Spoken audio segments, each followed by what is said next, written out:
उधर स्कूल की घंटी बज रही है, इधर 10 साल की बच्ची सलोनी खेत, सड़क, गड्ढे फलांग के दौड़ी जा रही है।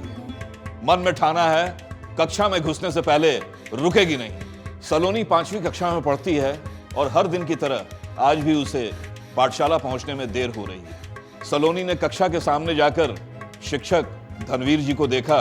मास्टर जी, मैं अंदर आ सकती हूँ?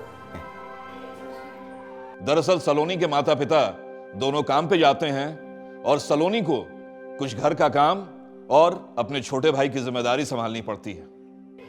तुम्हें अभी भी बुखार है? फिर देर से आई हो तो अंदर आके क्या करोगी? कक्षा के बाहर ही खड़ी रहो। हर रोज सलोनी इसी तरह शर्मिंदा होती है और उस तरफ कक्षा के अंदर किसी और ही दुनिया में खोई हैं रजत की आंखें। रजत भी सलोनी की कक्षा में ही पढ़ता है। रजत की पेंसिल पेपर पर चल तो रही है, पर कक्षा में पढ़ाए जा रहे विषय की जगह चित्र बना रही है। वैसे तो रजत पढ़ाई में बहुत होशियार है, विषयों को तुरंत समझ भी जाता है, पर उसका मन कक्षा में क्यों नहीं है?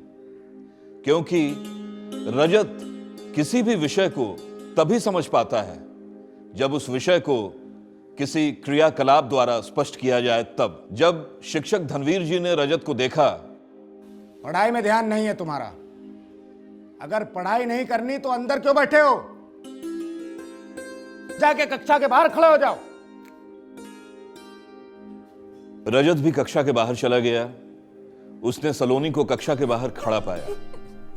दोनों बच्चे डरे हुए हैं, रो रहे हैं।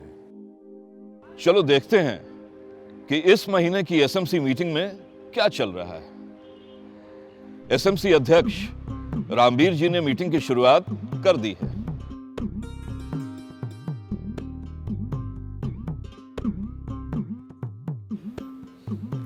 इस मीटिंग की शुरुआत हम बच्चों की हाजिरी से करते हैं। मेरे पास जो रजिस्टर है उसमें मैं देख रहा हूं कि कक्षा 5 के 2 बच्चे रजत और सलोनी स्कूल आना ही बंद कर दिए। क्या इसका कारण हम जानते हैं? दोनों ही पढ़ाई में अच्छे हैं और न जाने ऐसा क्या हुआ है कि दोनों ने स्कूल आना बंद कर दिया। एसएमसी इससे काफी चिंतित हुई और उन्होंने रजत और सलोनी के घर जाकर बात करने का फैसला किया। एसएमसी की एक महिला सदस्य सलोनी के घर पहुंची तो सलोनी की मां ने बताया, घर के काम में सलोनी मदद करती है और कौन करेगा? उसका भाई तो बहुत ही छोटा है। हाँ, कभी कभी स्कूल जाने को देर हो जाती है, पर मैं कभी स्कूल जाने को मना नहीं करती हूँ। पर कुछ हफ्ते पहले उसने खुद आके बताया उसको स्कूल नहीं जाना है। मैंने जब पूछा तो उसने बताया उसे स्कूल जाना पसंद ही नहीं है। मैंने जब जोर दिया तो बेचारी रोने लगी। मैं उससे बात कर सकती हूँ? हाँ।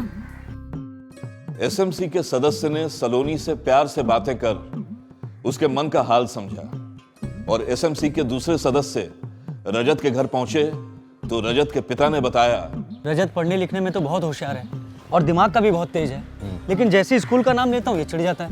एसएमसी के सदस्य ने रजत से भी अकेले में बात कर उसकी मनस्थिति समझी और कुछ दिनों बाद एसएमसी की फिर से बैठक बुलाई गई। अगर इसी तरह से बच्चे डर के मारे स्कूल में आना बंद कर देंगे तो हमारे स्कूल के लिए एक गंभीर परिस्थिति बन सकती है। हमें पढ़ाई के तरीकों को बदलना होगा। हमें स्कूल में बच्चों के लिए भयमुक्त वातावरण भी बनाना होगा। हेडमास्टर साहिबा ने ब्लॉक एकेडमिक कोऑर्डिनेटर आलोक सिन्हा जी को बुलवाया ताकि वो टीचर्स और एसएमसी के सदस्यों से बात कर सकें। डर और निरस्ता।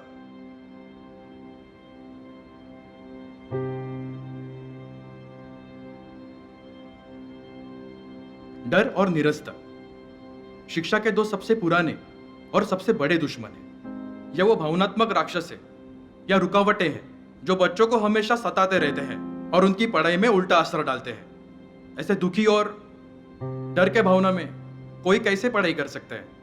और बच्चों में जो डर है वो हम बड़ों के व्यवहारों से भी होता है। इसके अलावा विषयों में अगर निरस्ता हो तो फिर मन कैसे लगेगा? तो स्कूल को क्या करना चाहिए? शिक्षा के लिए अच्छे भौतिक परिवेश के साथ साथ एक अच्छा भावनात्मक वातावरण भी होना बहुत जरूरी है। डराने और धमकाने से कुछ लाभ नहीं होता। विद्यार्थियों की पढ़ाई पर इसका विपरीत असर पड़ता है। और स्कूल का माहौल कैसे डर मुक्त और रोमांचक होना चाहिए। तो सिन्हा साहब, शिक्षा को रोमांचक बनाने के लिए और क्या कर सकते हैं? विषयों में से कुछ गतिविधियां निकालें और बच्चों को उनमें शामिल करें। जैसे कि वाचन अध्याय के लिए कक्षों को 2 समूहों में बांट दें और बच्चों को कहें कि अध्याय में से एक दूसरे के लिए प्रश्न बनाएं। गणित या विज्ञान के विषयों को आसपास के वस्तु के उदाहरण से उन्हें समझाएं।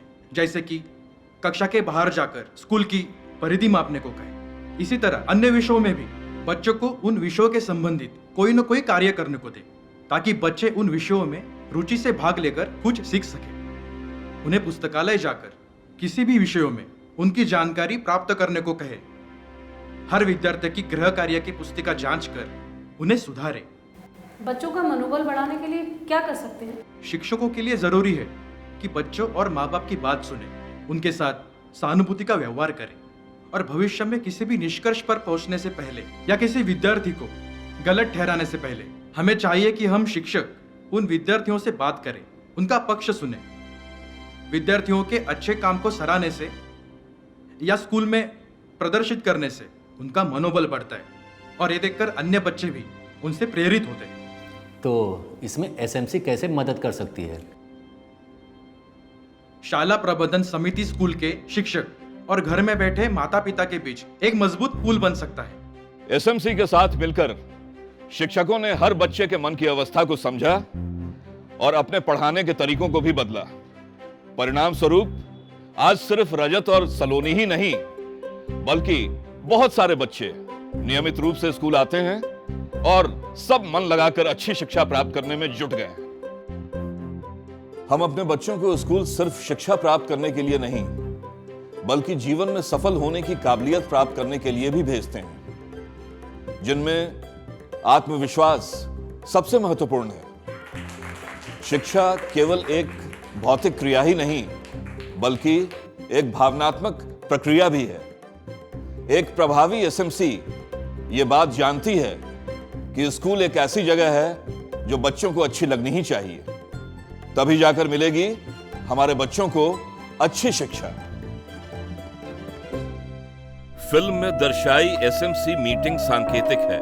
एसएमसी सदस्यों की संख्या प्राथमिक शाला में 18 व माध्यमिक शाला में 16 होती है। इनमें 50% सदस्य महिलाएं होती हैं। एसएमसी अर्थात शाला प्रबंधन समिति में 75% सदस्य उस स्कूल में पढ़ रहे बच्चों के माता पिता होने चाहिए, जिनमें आधी संख्या महिला सदस्यों की यानी माताओं की होनी चाहिए।